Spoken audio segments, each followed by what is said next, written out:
I love dwarfs and I love the color orange, so naturally when the Leagues of Votann were announced I was instantly drawn to the new miniatures. Not just because I'm a nostalgic soul who has been eagerly waiting for the return of the squads ever since I first saw them in the old books from around 2nd edition. Sure, the Leagues of Votann aren't exactly the same squads we remember from Rogue Trader days, they've lost some of that biker charm. But what they've lost in leather and shades, they've gained in fresh and vibrant color schemes. And of course, the Trans-Hyperion Alliance immediately caught my eye. It didn't take long for them to become my go-to league. The reason? Pretty obvious.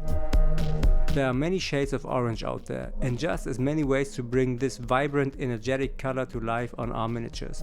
But when it comes to the futuristic, techno-loving kin, I had something special in mind. Not fluorescent, not glowing, sparkling.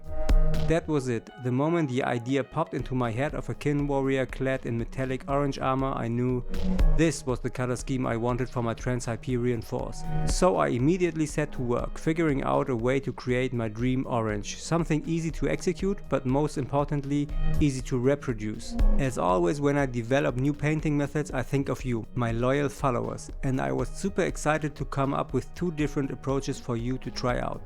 Whether you're painting the Trans-Hyperion Alliance or any other orange heavy league, here are 2 ways to get that rich metallic orange on your kit. Have fun!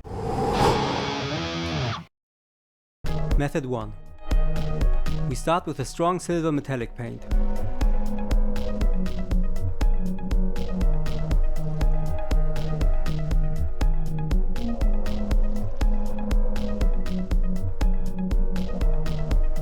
Once we've applied it evenly to all areas that will later be orange, we use an orange flow active paint like the Citadel contrast paints, for example.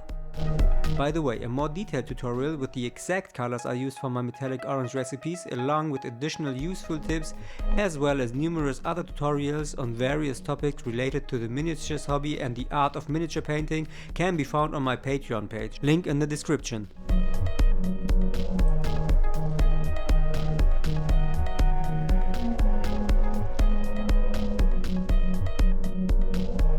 After allowing this color to dry thoroughly, it's time for deep shading. For this we mix an orange-red wash and apply it to the deepest recesses and crevices of the miniature.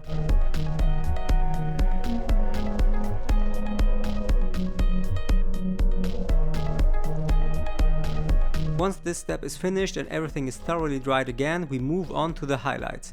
For this we use a bright, well-pigmented copper metallic paint. We make sure to distribute our accents volumetrically.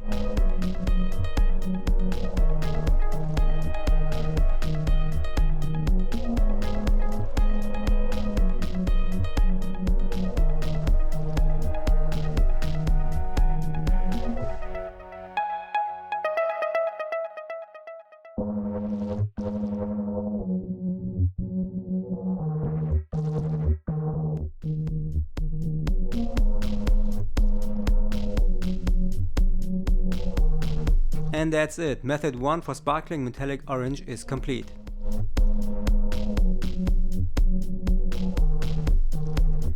The second method is basically slab chop style. We start with a rich warm copper gold tone. The color is applied using dry brushing. I use a dry brush from my golden maple brush set, which you can grab with a discount, link in the description. Building on that, we dry brush a strong yellow gold onto the same areas, but leave the edges to avoid completely covering the previous color.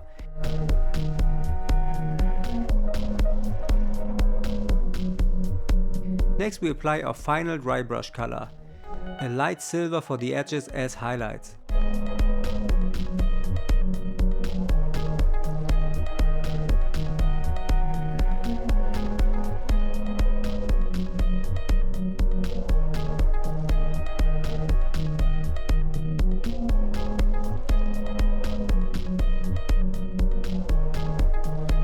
Once the dry brush is finished, we use our orange contrast paint.